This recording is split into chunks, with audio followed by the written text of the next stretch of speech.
Admire, Gary. Qu'est-ce que c'est, boss? C'est l'avenir de merde qui nous attend, Gary.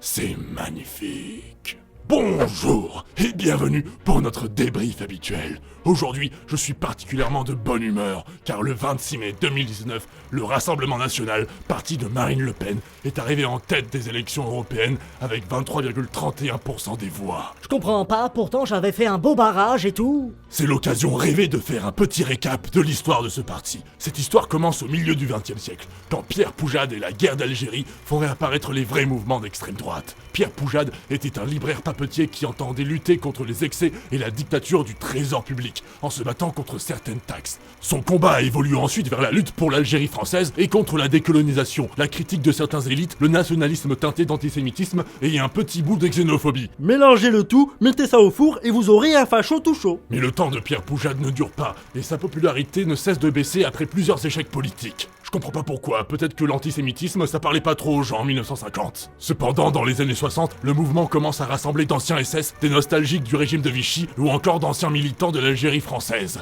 3000 personnes assistent à la présentation officielle du mouvement le 9 mars 71, dirigé par Jean-François Galvert. Il faut faire un parti révolutionnaire, blanc comme notre race, rouge comme notre sang et vert comme notre espérance. Lance à la tribune François Brignot, l'un de ses leaders.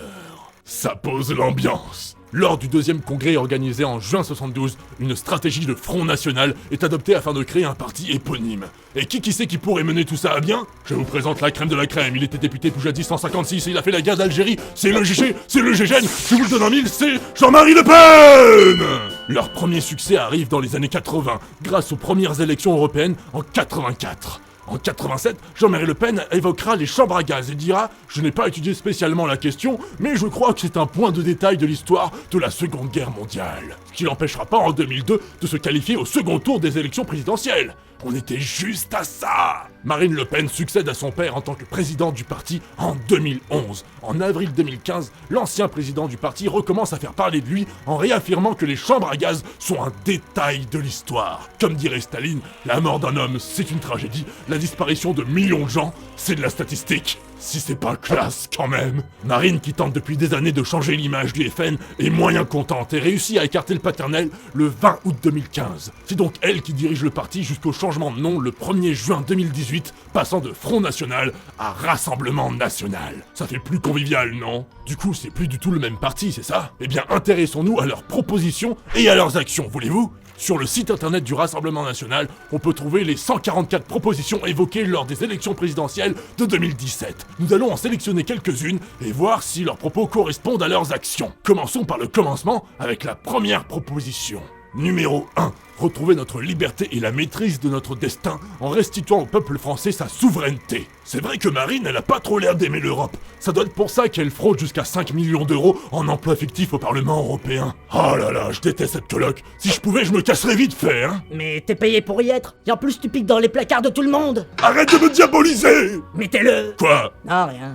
Numéro 7. Garantir la liberté d'expression et les libertés numériques. Bon bah apparemment, ces dernières années, l'extrême droite était aux abonnés absents là-dessus. Il devait avoir des trucs plus importants à faire, comme aller danser avec la Wiener Corporation String, un groupe de néo-nazis autrichiens le jour de l'anniversaire de la libération du camp d'Auschwitz. Super soirée. Numéro 9. Défendre les droits des femmes. Et bah regardons ce que l'extrême droite a voté depuis 2014 au sujet des droits des femmes. 93% conservateurs.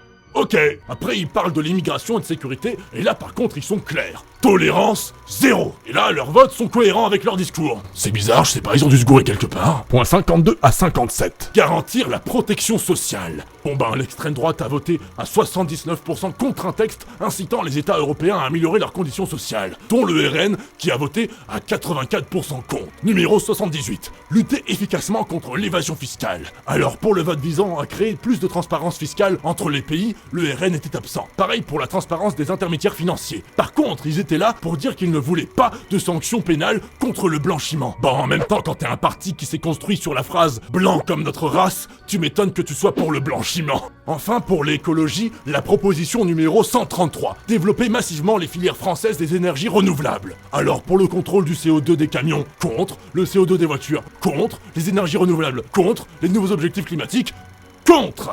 On remarque donc que l'extrême droite aime tenir ses promesses quand ça l'arrange, et c'est bien normal. Regardez-moi, j'ai bien promis un CDI à Gary après son stage. Un jour, je serai PDG. Il est mignon.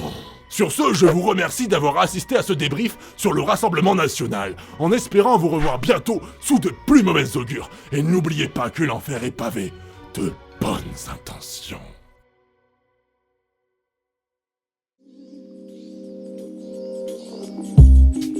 I catch myself